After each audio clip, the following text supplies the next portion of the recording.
Hello, this caricature is of Isabelle Adjani. She's a French actress, and that's who we're drawing this week for the traditional page. And I did my normal Wikipedia, where I looked over some of the things about the person, and then I went to YouTube, got a video ready for me to watch as I was doing these thumbnails. And I have like three different pictures. One of them being the one from the banner. That's going to be my main reference picture. Let me see here. I have the sketching part right now, as you can see. That part is regular speed, just so you can see a little bit more of it. And then when I get to the watercolor, it's going to be real fast, so there'll be very little for you to see other than just me adding the layers and stuff for the watercolor.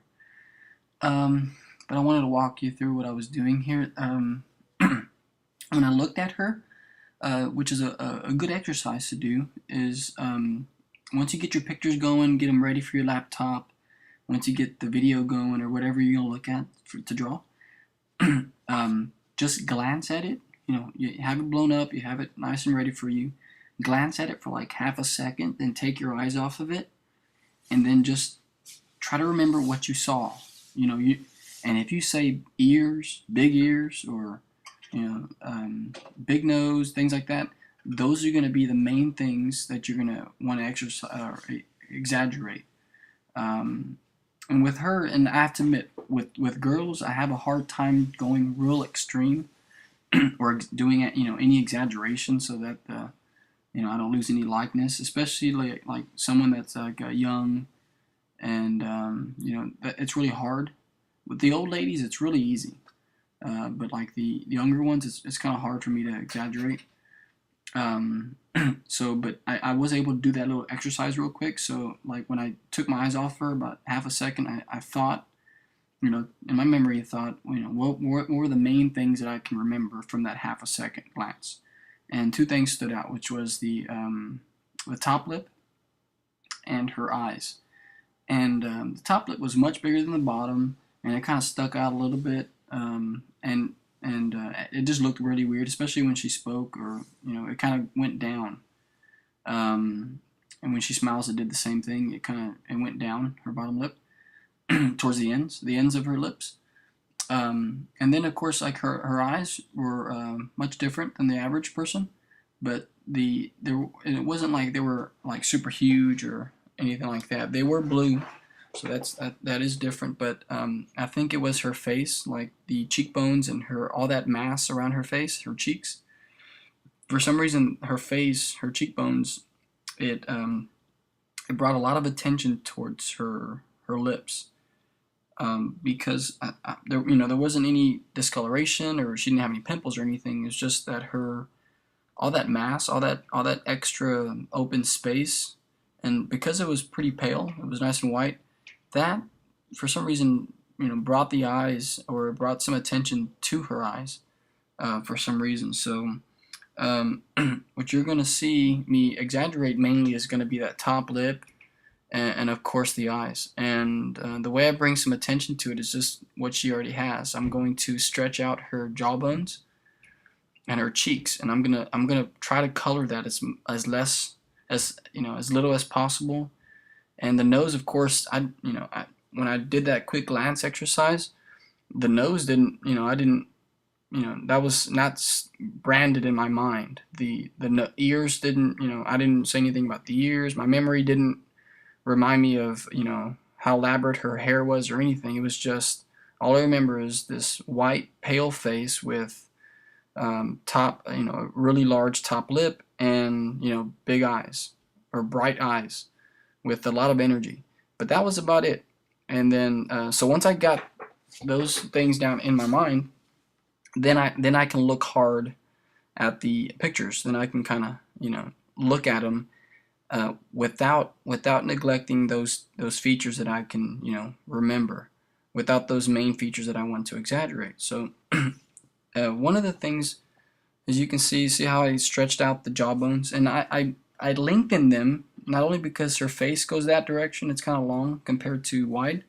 I lengthened them because if I would have stretched them out vertically, horizontally, like left to right, it would have made her look much fatter. And I think she actually is. She's got some weight on her because of she's as she's grown old. She's older now and she's gained some weight. But this I wanted to draw her kind of young, so I didn't want to make her look too big. So I lengthened them that way. And if you notice the nose, I had to stretch that nose that way because it's kind of like a push and pull. It's in Tom Richmond's book. If you stretch out a certain area, then you have to kind of make up for it another way. So like if you squeeze the top forehead, as you can see, or if you lengthen the jaw bones in that area, well, you have to kind of squeeze the forehead and the chin, because all that mass is taken up by the cheekbone. But what I was going to mention is that the same thing can happen with the features. So like if you lengthen the jaws, well, then you have to do something with the nose. I mean, you see how long that nose I drew? I drew it fairly long, and she doesn't have like a really long nose, but you have to do that so that you keep up with the features that you're exaggerating with. If you don't do that, well, then that space between the top lip and the nose, it's going to look really large because there's a lot of space that you left if you don't lengthen the nose. So things like that happen when you're kind of exaggerating. And a thumbnail sketch is a great way to play with all the features, test them, see how they look, if it brings any likeness, things like that. So, thumbnails are great to use to do all the testing and stuff. As you can see, I'm trying to see if I can bend the nose a little bit, and it didn't look good, so I didn't use that. So, but as you can tell, I did three thumbnails. So I'm gonna pick and choose which features I like. There wasn't really one, except I think I liked the first one, and then I think I kept most of the features on the first one. The only thing I changed was I think I took the eyes from the second one and moved them over. And I think the hair too, I took the hair and moved it over to the first thumbnail. And also my paper's not yellow. I just forgot to change the settings from the last video. I'm kind of getting used to AJ's camera that he gave me. So I'm forever grateful also of him and how he gave me his camera to use. So thanks, AJ, if you're listening. What else? Also, there's some shaking going on too because what I'm using is like this stand, and it's pretty high. So every time my kid walks around or grabs a hold of it, it kind of shakes. So sorry about that. In a few weeks, it'll be real stable. It'll be up against some shelf, and it'll be like next to it'll be mounted on the wall. So it'll be real secure and stable in a few weeks. But anyways, there I am testing some features. The nose, of course, I made it real small too. And when I watercolor it, I don't even draw all those lines. I just kind of draw the nostrils. And there's a basic rule. The more lines you add to it, the older the person gets. So if I were to draw the bridge and all the different nostrils and all the different features that normally go in the nose, it would bring more age to her. So like it's something to think about. Like when you're drawing kids, try to draw as less features as you can. Sometimes when like I've had before, I'm drawing a kid. There I am, by the way, on the thumbnail. As you can see, I lower the eyes just to kind of see how it looks. So I always keep the thumbnail next to you. But sometimes when you're drawing kids, I've made them, and I still do sometimes today. I'll make the kids look like teenagers and things like that. And I noticed the mistake was because I drew too many lines. And what I mean by that, some people, when they draw kids, all they draw are like 2 dots for the nostrils. And that's very wise because you're drawing really, like you're lessening the lines. You're drawing less lines on the face. And what that does, it makes the person look younger. Same thing when you want to make someone look older. You draw more lines. You draw much more lines than you would normally do. So the more lines you draw on the person, the older they're going to look. It could be wrinkles in the form of wrinkles or in the form of just the features that you're drawing. So the less lines you draw, the younger they're going to look. So like if like for her, for example, if I wanted to make her look older, I probably would have drawn all those lines like that normally go in the nose, and like her cheeks and stuff. I would have drawn some lines in there, like that line that goes from each side of the nostril down to the outside of the mouth, for example. I could have drew those lines on there, but it would have made her look a little older, even though she probably has those. And she had a little bit in the reference picture. I just left it out so that she stays young or even younger. Um, Also, she had a soft face, so I want to draw as less lines as I can in the face, so that I portray that mood that she has, that softness in her face. But as you can see, I'm erasing the lips. You see that? I'm erasing all those pencil lines, and you can do that when you're watercoloring.